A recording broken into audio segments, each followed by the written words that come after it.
Oh, one more thing I wanted to confess to you before I leave.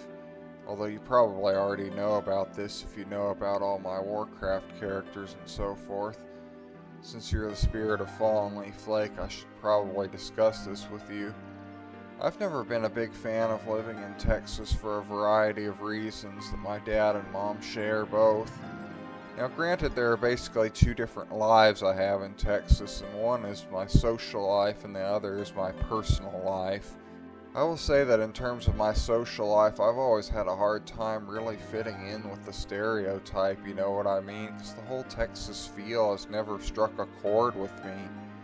That being said, I much prefer the Austin area as there isn't as much of the Texan attitude up there. I can't really explain it, but I think most people who've lived in Texas, especially as a teenager, young adult, will know what I mean.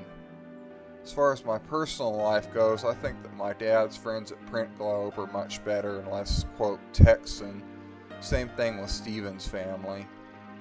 I've lived in Tahoe and in England and in Texas, and there's quite a difference in how people treat each other. I just don't know how to explain it. There's just a very different attitude in Texas. It's a very Republican, proud attitude, or whatever you want to call it, and a real lack of respect for cultures other than your own.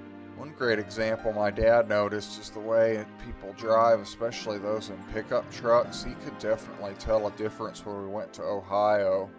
But a more personal story I have is that I went from being reasonably popular and well liked at Sierra House despite my shyness to being made fun of a lot at Running Brushy Middle School in Cedar Park.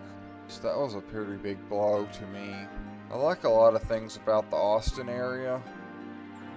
I like things about Cedar Park and Katy. They're unique suburbs as well. I didn't like Houston proper.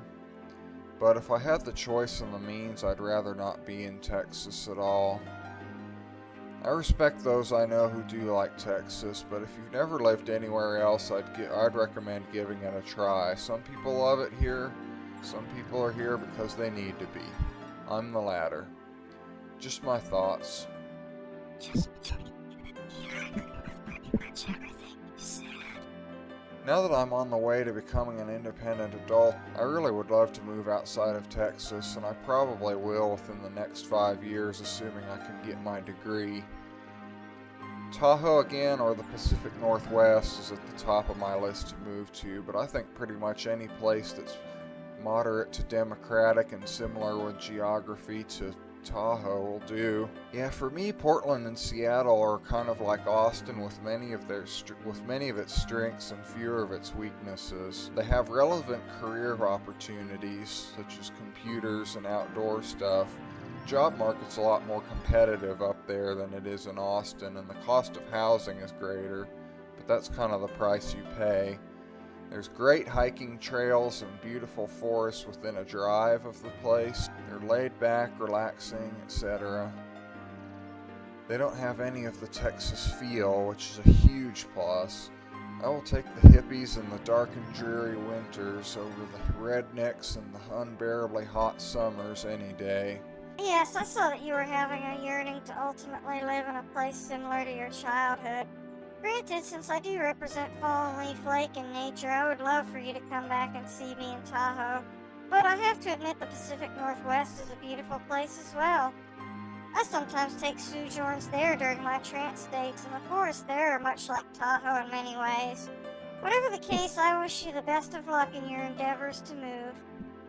And finally, one last thing I want to ask you if you can do me a favor. I've always been curious about reliving my childhood. Would that be possible with your powers so I can see some of my favorite moments in Tahoe again?